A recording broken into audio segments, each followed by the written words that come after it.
One of the things actually I kind of want to talk about too is a lot of people don't really think about is when it comes to also coming with the process of creating content and doing this whole routine and everything like that, especially if you're doing it by yourself, you have to be careful about burnout.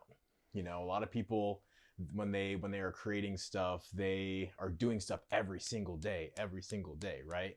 And especially when you're just starting out, you get to a point where am I seeing the results? Am I actually Why am I getting doing this at yeah, all? yeah. Why Yeah. is that happening? We talked about that. Like, Mm. why are we doing this every day?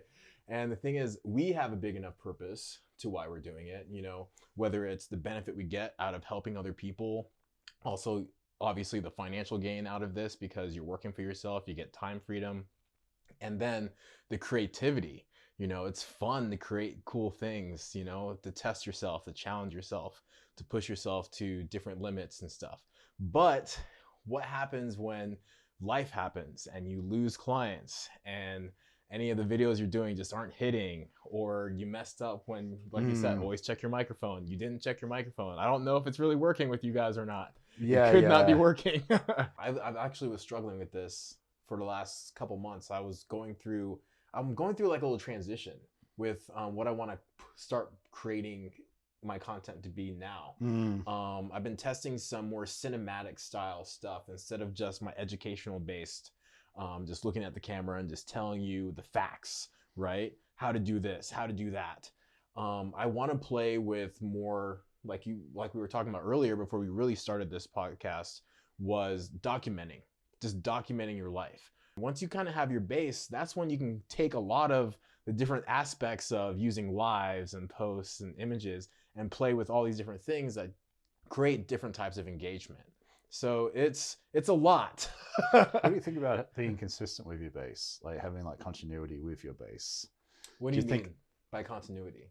being like doing the same type of thing, like you do a lot of educational stuff, I do a lot of educational stuff. Do you think that's more important to have a consistent base on that and then build around it and try different things around it? Or can you kind of throw stuff at the wall and see what sticks? So there's a lot of different ways that people would probably say this out there, and for me, I, it depends, because I think when you post on your feed, you want to be kind of consistent in the Mm. sense so that people can recognize you literally by a few things. Like honestly, like right now you're posting a lot of this, so With I the same recognize background. the same background, recognize the Yeah. chair, all Yeah. those kind of things like That's that, kind of right? what I'm getting at. Right, Because right. sometimes I want to mix it up. I'm like, maybe I hmm should just play it safe and have that base. I think having that base is good, but I think you can throw in different stuff every Mm. once in a while just to kind of test. I don't Mm. think you should be afraid to test.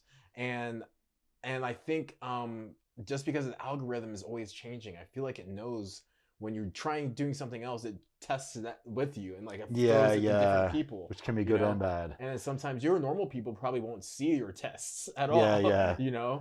Well, I think the podcast is kind of like showing the fact that you went on the journey and you have all your footprints there for everyone to see. Yeah. Because I think having so many different guests and then having those numbers of like, you have like 30 or 50 or 100 like episodes shows that wow, this guy's really serious. It shows that you are dedicated. It shows that you're Yeah. disciplined. Stories, they come and go, and the only people who see your stories are the ones who constantly check your stories, the really committed people.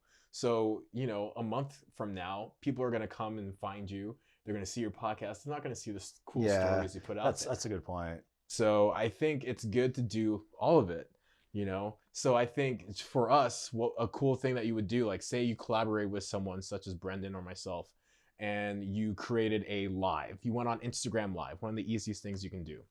You don't have to be in person to do that. And I think when you get that, you get that stuff, then you go back in your stories when you get off the live and just say, hey everybody, check out my live. I just went with this guest or my special guest, and we're talking about blah blah blah blah blah. I'm gonna go deeper on some of these things here, just one on one Like a with call you. to action, right? Right, Yeah. right. I love that. That's So something I don't do, which I probably should be doing. yeah, Hey, I just had this great conversation with Michael. We talked about this. Come check it out on this platform. absolutely. Great idea. And you could like skim the surface of what you were talking about, right? And if you do that on Instagram, you can save it to your phone. I'll put it on Facebook stories, Instagram stories. LinkedIn's got stories too now. Yeah. If you do stories where you go behind the scenes and you're talking about before when you're setting up before you go on live, or you're at work and you're going out to get a coffee real quick and you just got off the phone with prospect, the good things and the bad things of what you learned about that. Or maybe they had a problem that a lot of your people in your audience had a problem on. You go deeper into that in your stories. Give people reasons to stalk your life. You know what I'm saying? I like that. I mean, that's really it. It's really it. You need to give people reasons to check you out. You know, don't just sell them stuff. They want to follow other people because they're escaping their own life. I mean, you got to look at it this way. It's a double-edged sword, social media. You know, you don't want to become a consumer. And that's one thing we can all fall into, especially if you're a professional at this. It's because you want to get ideas and you want to watch and see what everybody else is doing. Yeah. But you don't want to get so caught up into it that you're not taking any action. Exactly. Yeah. Stop consuming, start creating. I always like to say.